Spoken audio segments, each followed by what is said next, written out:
اللہ رب العزت کا لاکھ لاکھ شکر ہے، کرم ہے، اس کا احسان ہے، اس کی مہربانی ہے کہ اللہ تبارک و تعالی نے ہمیں رمضان المبارک جیسا مہینہ عطا فرمایا ہے، اور پھر اس ماہ مبارک کے اندر اللہ تبارک و تعالی نے ہمیں اپنے کلام کے پڑھنے اور سننے کی توفیق عطا فرمائی۔ سب سے پہلے تو میں ان حفاظ کو مبارکباد پیش کرتا ہوں کہ جنہوں نے اس مسئلے پر کھڑے ہو کر کے اللہ کا کلام سنایا، اور ان سامعین کو بھی مبارکباد دیتا ہوں کہ جنہوں نے الحمد سے لے کر والناس تک پورا کا پورا اللہ کا کلام سنا۔ اللہ تبارک و تعالی ان حفاظ کے پڑھنے کو اور کچھ سامعین نے جو سماعت کیا ہے، اللہ پاک ان کے سننے کو اپنے دربار میں قبول فرما کر سب کے لیے بخشش کا ذریعہ بنائے، اور اللہ پاک سے یہ بھی دعا ہے کہ انسان ہونے کے ناطے جو کمیاں کوتاہیاں ہوئی ہیں، اللہ تبارک و تعالی اپنے فضل سے، اپنے کرم سے، اپنے مہربانی سے اسے معاف فرما دے۔ نبی علیہ السلام نے ارشاد فرمایا،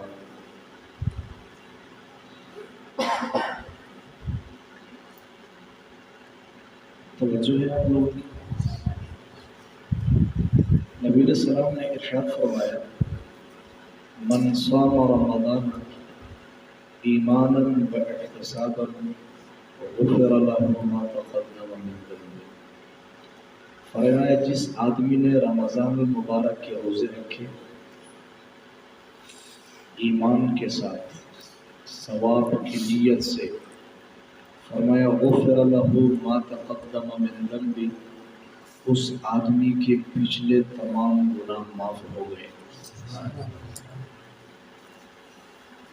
دوسری بات فرمایا ومن قام رمضان ایمانا واحتسابا غفر له ما تقدم من ذنبه، جس آدمی نے رمضان مبارک کے اندر رات کا قیام کیا، یعنی تراویح کی نماز پڑھی ایمان کے ساتھ، ثواب کی نیت سے، فرمایا غفر له ما تقدم من ذنبه، اس کی بھی پچھلے سارے گناہ معاف ہو گئے۔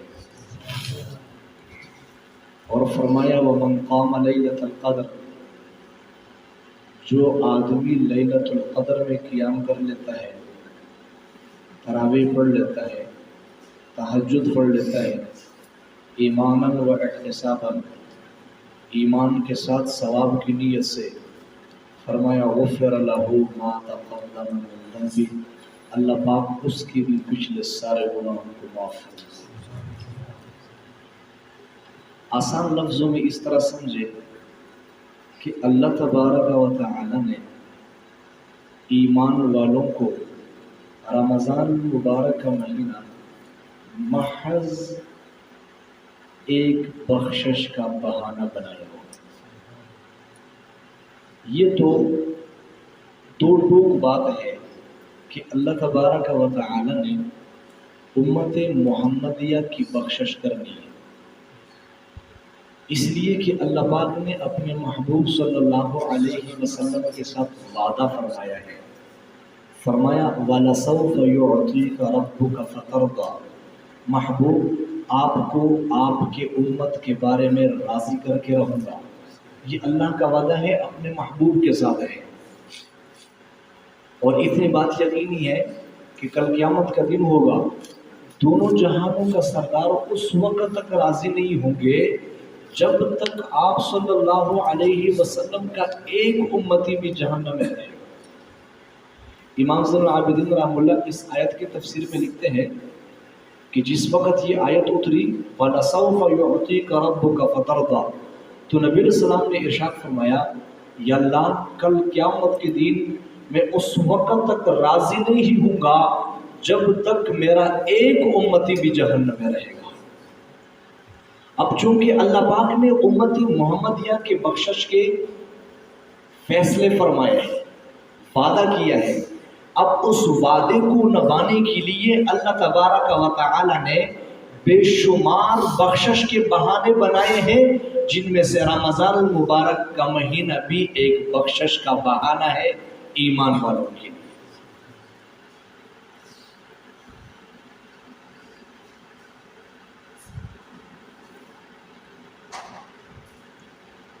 اگلی بات یہ ہے، اللہ تبارک و تعالی نے اپنے کلام کے اندر ایک دعویٰ دائر فرمایا ہے۔ وہ دعویٰ یہ ہے، فرمایا کہ اِنَّا نَحْنُ نَزَّلْنَا الذِّكْرَ وَإِنَّا لَهُ لَحَافِظُونَ۔ اس آیت مبارکہ میں اللہ تبارک و تعالی نے قرآن کی حفاظت کا وعدہ کر لیا ہے، ایک دعویٰ دائر کر دیا ہے۔ اس قرآن پاک کو اتارا بھی ہم نے ہے اور اس کی حفاظت کی ذمہ داری بھی ہماری ہے۔ تو میں عرض یہ کر رہا ہوں کہ اللہ تبارک و تعالی نے قرآن مجید فرقان حمید میں قرآن پاک کی حفاظت کے بارے میں ایک دعویٰ دائر فرمایا ہے۔ وہ دعویٰ یہ ہے کہ اس قرآن پاک کو اتارا بھی ہم نے ہے، اس کی حفاظت کی ذمہ داری بھی ہماری ہے۔ فرمایا اِنَّا کا مطلب ہوتا ہے بے شک ہم، نحنو کا مطلب ہوتا ہے ہم، نزلنا کا مطلب ہوتا ہے ہم نے نازل کیا۔ آگے فرمایا وَإِنَّا، اور بے شک ہم، چار دفعہ فرمایا ہم، اور آگے فرمایا لَهُ لَحَافِظُونَ، ہم اس کے نگہبان ہیں، ہم اس کی حفاظت کرنے والے ہیں، اس کی حفاظت کی ذمہ داری ہماری ہے۔ دنیا میں اگر ایک سخت ترین کام ہو جس سے ہر آدمی نہ کر سکتا ہو اور ایک پہلوان قسم کا آدمی اٹھ کھڑا ہو جائے اور وہ کہیں کہ اس کام کو ہم کر کے ہی دکھائیں گے، کتنا بڑا دعویٰ ہے کہ نہیں ہے؟ سارے لوگ حیران ہو جائیں گے، ارے یہ کر کے دکھائیں گے، اور واقعی وہ کر کے بھی دکھائے۔ اللہ پاک بالکل اسی طریقے سے فرما رہے ہیں اِنَّا نَحْنُ نَزَّلْنَا الذِّكْرَ وَإِنَّا لَهُ لَحَافِظُونَ۔ اس قرآن پاک کو اتارا بھی ہم نے ہے، اس کی حفاظت کی ذمہ داری بھی ہماری ہے۔ سوال یہ پیدا ہوتا ہے کہ تورات بھی اللہ کی کتاب ہے، زبور بھی اللہ کی کتاب ہے، انجیل بھی اللہ کی کتاب ہے، اس کے علاوہ بھی کافی سارے صحائف اترے ہیں، لیکن کسی ایک کے بارے میں اللہ پاک نے یہ نہیں فرمایا کہ ان کی حفاظت کی ذمہ داری ہماری ہے۔ قرآن پاک کی حفاظت کی ذمہ داری کیوں نہیں؟ اس کا جواب یہ ہے کہ جتنی بھی کتابیں اتری ہیں وہ تمام کے تمام انسانیت کے نام ایک پیغام تھا۔ کیا تھا؟ ایک پیغام تھا۔ قرآن پاک انسانیت کے نام پیغام بھی ہے، اور پیغام ہونے کے ساتھ ساتھ اللہ کا کلام بھی ہے۔ اس کلام ہونے کی وجہ سے اللہ پاک نے اس کی حفاظت کی ذمہ داری اپنے اوپر لی۔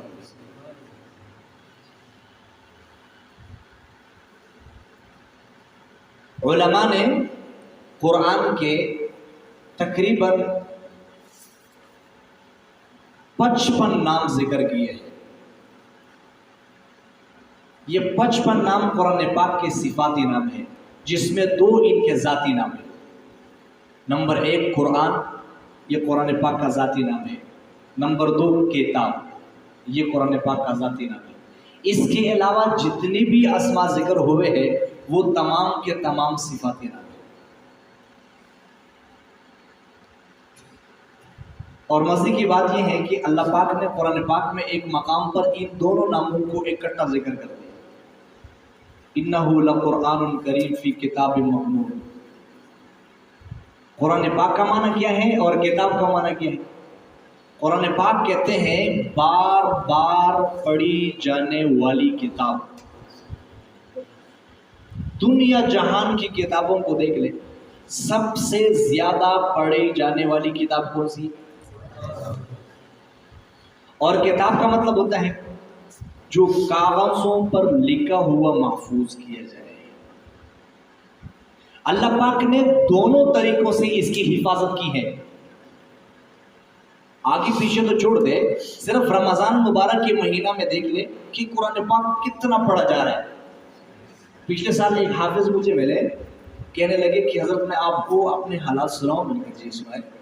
تو وہ کہنے لگے کہ صبح روزہ جب میں سحری کر لیتا ہوں، اس کے بعد مسجد آتا ہوں، نماز پڑھتا ہوں، نماز کے بعد قرآن پاک لے کر کے بیٹھ جاتا ہوں، 8 سپارے پڑھ لیتا ہوں، اور پھر جو ہے نا تھوڑی دیر کے لیے آرام کرتا ہوں، ظہر کی نماز کے لیے پھر آتا ہوں، پھر عصر تک بیٹھ جاتا ہوں، آسانی کے ساتھ 5 سپارے اور پڑھ لیتا ہوں۔ عصر کے بعد پھر افطاری کی تیاری کرتا ہوں، افطاری کے بعد پھر جو سپارہ میں نے تراویح میں سنانا ہوتا ہے اس کی تیاری کرتا ہوں، 2 3 4 دفعہ اس سپارے کو ریوائز کر لیتا ہوں۔ اسی طریقے سے روزانہ آسانی کے ساتھ 15 سپارے میں پڑھ لیتا ہوں، اور ایسے لوگ آج بھی موجود ہیں۔ تو قرآن پاک کا مطلب ہے بار بار پڑھی جانے والی کتاب۔ لوگوں نے قرآن پاک کو اتنا پڑھا اتنا پڑھا اتنا پڑھا کہ اللہ پاک نے اس کلام کو لوگوں کی سینوں میں محفوظ کر دیا، اور اتنا لکھا گیا اتنا لکھا گیا اتنا لکھا گیا کہ اللہ پاک نے اس کتاب کو سفینوں کے اندر محفوظ کر دیا۔ دونوں طریقے سے اللہ پاک نے اس کلام کی حفاظت کی ہے۔ کیوں؟ اس لیے کہ اس کی حفاظت کی ذمہ داری خود لی ہے۔ لیکن سوال یہ پیدا ہوتا ہے کہ اللہ تبارک و تعالی اس کلام کی حفاظت کس طور پر فرما رہے ہیں؟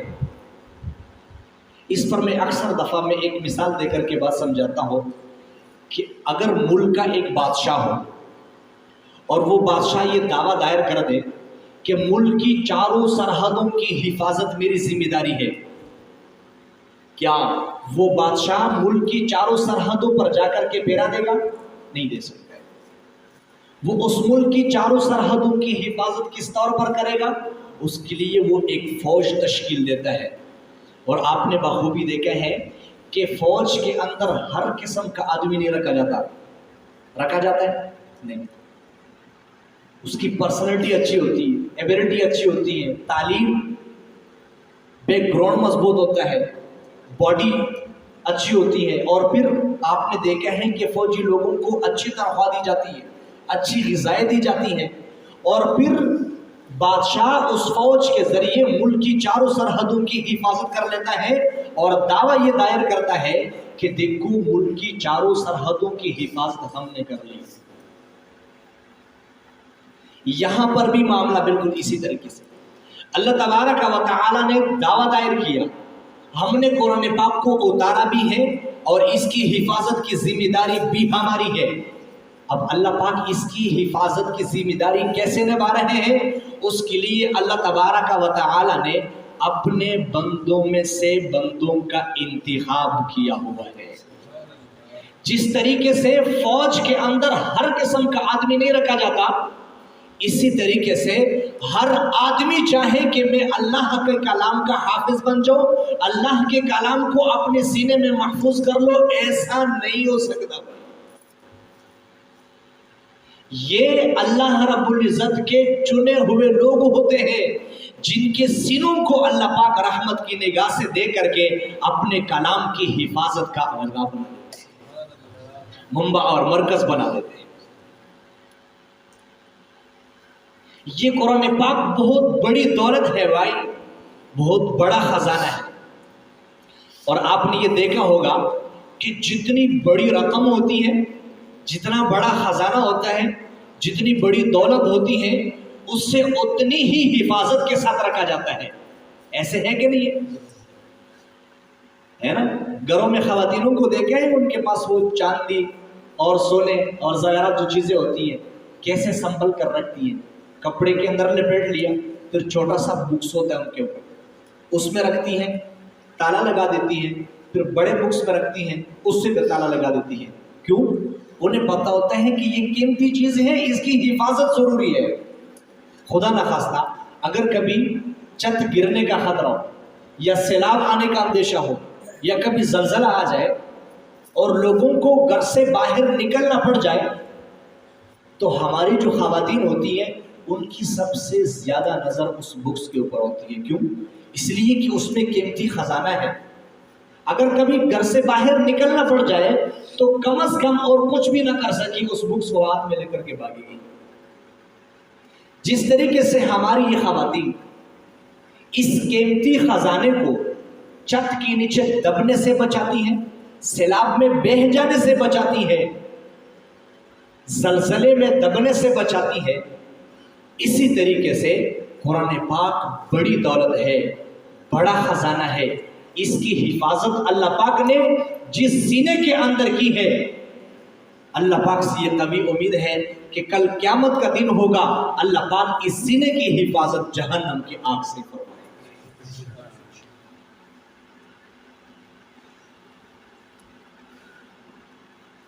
اگلی بات یہ سمجھے کہ یہ جو اللہ کا کلام ہے یہ لا ریب کتاب ہے اور بے عیب کتاب ہے۔ اس بات کو آپ نے ذہن میں بٹھا لیا۔ قرآن پاک کیا ہے؟ لا ریب کتاب ہے، بے عیب کتاب ہے، اس میں کوئی شک و شبہ ہی نہیں۔ تورات بھی اللہ کی کتاب ہے، زبور بھی اللہ کی کتاب ہے، انجیل بھی اللہ کی کتاب ہے، یہ تمام کی تمام اللہ کی کتابیں ہیں، تمام کی تمام کتاب اللہ ہے۔ یہ اعزاز صرف اور صرف قرآن پاک کو حاصل ہے کہ قرآن پاک کتاب اللہ بھی ہے اور کتاب اللہ کے ساتھ ساتھ کلام اللہ بھی ہے۔ باقی جتنی بھی کتابیں ہیں، تورات ہے، زبور ہے، انجیل ہے، یہ تمام کے تمام کتابی شکل میں آئی ہے۔ آپ لوگوں کی توجہ ہے، کس میں آئی ہے؟ کتابی شکل میں آئی ہے۔ تورات کتابی شکل میں آئی، زبور کتابی شکل میں آئی، انجیل کتابی شکل میں آئی۔ اور کیسے آئی؟ اللہ پاک نے فرمایا موسیٰ طور پر آؤ، میں آپ کو تورات دوں گا۔ داؤد اپنے عبادت خانے میں آؤ، میں آپ کو زبور دوں گا۔ عیسیٰ آپ اپنے عبادت خانے میں آؤ، انجیل دوں گا۔ تمام کی تمام کتابیں کتابی شکل میں اتری ہیں۔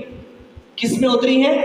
کتابی شکل میں اتری ہے، لیکن جب زمین پر اتر چکی، بگڑ چکی ہے۔ ہر کتاب آئی کتابی شکل میں اور پھر بگڑ گئی۔ قرآن پاک واحد وہ کتاب ہے جو کتابی شکل میں نہیں آیا ہے۔ کبھی ایک آیت آئی، کبھی دو آیتیں آئی، کبھی ایک سورت آئی، کبھی ایک رکوع آیا اور کبھی سپارے کا ایک حصہ آیا۔ آسان لفظوں میں اس طرح سمجھے کہ قرآن پاک کتابی شکل میں نہیں آیا بلکہ قرآن پاک بکھر کر آیا۔ کیسے آیا ہے؟ بکھر کر آیا ہے۔ ساری کتابیں کتابی شکل میں آ کر کے زمین پر بکھر چکی ہے، قیامت تک کوئی جوڑ نہیں سکتا۔ قرآن پاک بکھر کر آیا ہے اور ایسا جوڑا ہے کہ قیامت تک کوئی توڑ نہیں سکتا۔ یہ اعزاز، یہ انعام، یہ صرف اللہ کے کلام کو حاصل ہے۔ اور پھر آپ نے دیکھا ہوگا دنیا میں کوئی بھی کتاب آپ اٹھالیں، چاہے وہ عربی کی ہو، چاہے وہ انگلش کی ہو، چاہے وہ فارسی کی ہے، چاہے وہ پشتو کی ہے، کوئی بھی کتاب ہے، کتاب جب انسان پڑھ لیتا ہے اور کتاب مکمل ہو جاتی ہے، ہم اس کو رکھ دیتے ہیں اور ہم کیا کہتے ہیں؟ میں نے کتاب پڑھ لی۔ کتاب کیا کر دی؟ میں نے کتاب پڑھ لی۔ صرف کی کتاب ہے، نحو کی کتاب ہے، فقہ کی کتاب ہے، حدیث کی ہے، تفسیری ہے، شروحات جو بھی ہے، کتاب پڑھ لی، رکھ لی، چلو۔ ہر کتاب کے پڑھ لینے کے بعد، پہلے نہیں، بعد جب کتاب مکمل ہو گئی، ہر انسان اپنی رائے قائم کرتا ہے، ہر انسان اپنا نظریہ قائم کرتا ہے، ہر انسان اپنا ایک عقیدہ بناتا ہے۔ یہ کتاب جو میں نے پڑھی ہے، مصنف نے اگر اس مقام پر یوں لکھا ہوتا تو تصنیف یوں ہو جاتی۔ مؤلف نے یوں لکھا ہوتا تو تالیف یوں ہو جاتی، میرے خیال میں یہاں پر یوں ہونا چاہیے تھا، میرے خیال میں یہ بات یہاں پر غلط ہے، میرے خیال میں یہاں پر یہ عبارت ایسے نہیں بلکہ یوں ہونی چاہیے تھی۔ یہ دنیا کا قانون ہے، کوئی کتاب اٹھا کر کے آپ پڑھ لے، کتاب کے تکمیل کے بعد ہر آدمی اپنی رائے قائم کرتا ہے، ایسے نہیں ایسے ہونی چاہیے تھی۔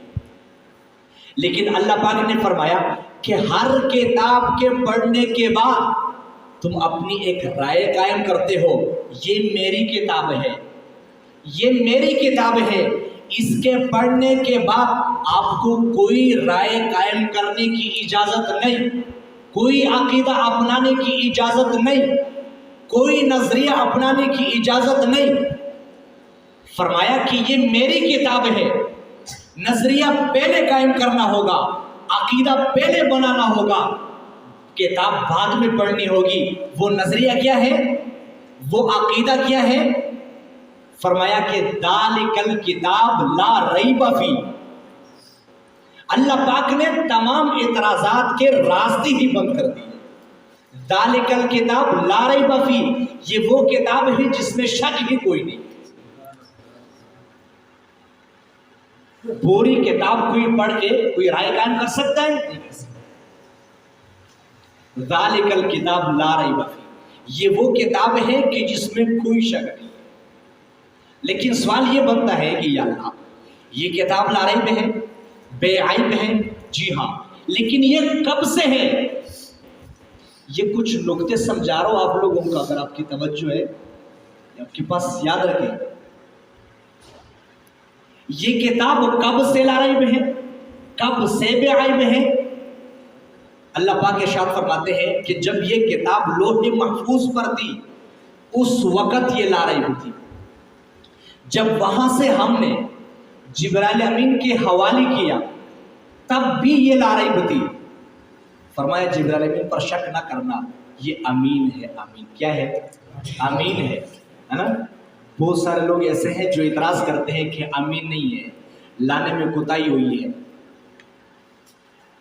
نقطہ ذہن میں بیٹھ گیا تو اللہ پاک فرماتے ہیں کہ جب لوح محفوظ میں تھی تب بھی لا ریب تھی، جب جبریل کے حوالے کیا تب بھی لا ریب تھی، جب جبریل کے ذریعے نبی علیہ السلام کے قلب اطہر پر اتارا تب بھی لا ریب تھی، جب نبی علیہ السلام کے قلب اطہر سے نبی علیہ السلام کے لبوں پر لایا تب بھی لا ریب تھی، جب نبی علیہ السلام کے لبوں سے ابوبکر صدیق رضی اللہ تعالی عنہ کے کان میں پہنچی تب بھی لا ریب تھی، جب حضرت عمر رضی اللہ تعالی عنہ کی ہدایت کا ذریعہ بنی تب بھی لا ریب تھی، جب عثمان رضی اللہ تعالی عنہ کے ورق پر آئی تب بھی لا ریب تھی، جب علی رضی اللہ تعالی عنہ کے خطبے میں آئی تب بھی لا ریب تھی، جب امیر معاویہ رضی اللہ تعالی عنہ کے قلم پر آئی تب بھی لا ریب تھی۔